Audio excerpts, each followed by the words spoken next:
কমলনগরে মাকে বেঁধে রেখে তরুণীকে ধর্ষণ, বিচার চেয়ে নিরাপত্তাহীনতায় পরিবার। হাবিবুর রহমান, লক্ষ্মীপুর প্রতিনিধির পাঠানো তথ্য ছবি নিয়ে আনিকা সুলতানার প্রতিবেদনে দেখুন বিস্তারিত। সকালে শুনছি যে আপনার রাতকে এনে বাইন্দা সাইন্দা মারে বাইন্দা দিয়া জিয়ে দর্শন করছে। লক্ষ্মীপুরের কমলনগরে ফিল্ম স্টাইলে মাকে বেঁধে এক তরুণীকে ধর্ষণের অভিযোগ পাওয়া গেছে। এই ঘটনার বিচার চেয়ে নির্যাতনের শিকার ওই তরুণীর হতদরিদ্র পরিবার এখন চরম নিরাপত্তাহীনতায় রয়েছেন। এর আগে গত ৯ ডিসেম্বর রাতে উপজেলার চরকাদিরা ইউনিয়নের বটতলী এলাকায় এই ঘটনা ঘটে। এরপর থেকে স্থানীয় একটি প্রভাবশালী মহল বিষয়টি ধামাচাপা দেওয়ার জন্য অপচেষ্টা করছেন বলে ভুক্তভোগী পরিবারের অভিযোগ। এমতাবস্থায় তরুণীর হতদরিদ্র পরিবারকে নিরাপত্তা প্রদান সহ ঘটনাটির সুষ্ঠু তদন্ত ও উপযুক্ত বিচারের দাবি মানবাধিকার কর্মীদের। জানা গেছে, উপজেলার চর ফলকন এলাকায় মেঘনা নদীর ভাঙনের শিকার হয়ে কয়েক বছর আগে ওই তরুণীর পরিবার একই উপজেলার চরকাদিরা ইউনিয়নের বটতলী এলাকায় বসতি গড়েন। রিকশাচালক বাবা ফেনী শহরে অবস্থানের কারণে মা ও ছোট ২ ভাই সহ তরুণী বাড়িতে ছোট্ট টিন সেট বসতঘরে থাকেন।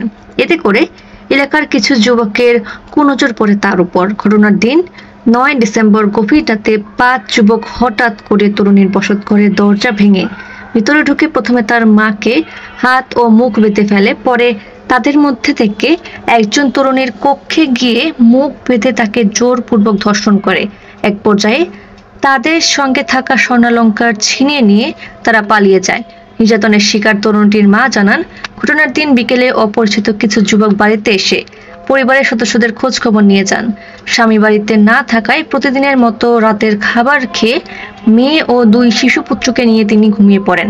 রাত ২টার দিকে হঠাৎ করে ঘরের দরজা ভেঙে ৫ যুবক ভেতরে প্রবেশ করে তার মুখ চেপে ধরেন।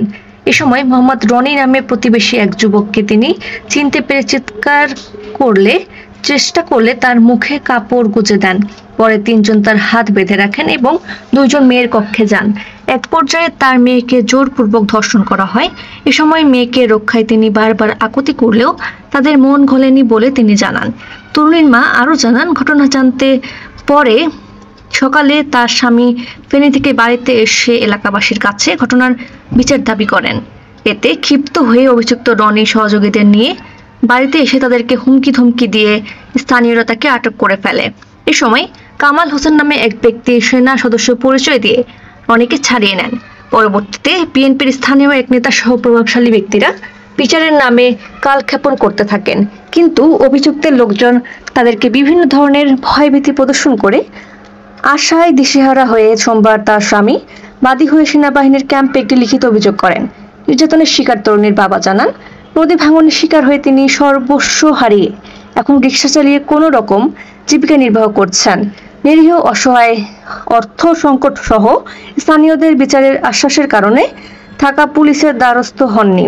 পরে প্রভাবশালীদের কালক্ষেপণের বিষয়টি বুঝতে পেরে সেনা ক্যাম্পে অভিযোগ করেছেন।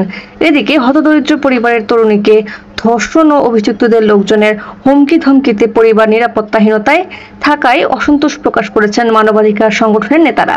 এশিয়া ছিন্নমূল মানবাধিকার ফাউন্ডেশনের কমলনগর উপজেলা সভাপতি রেবেকা মহসিন বলেন, বিষয়টি খুবই দুঃখজনক।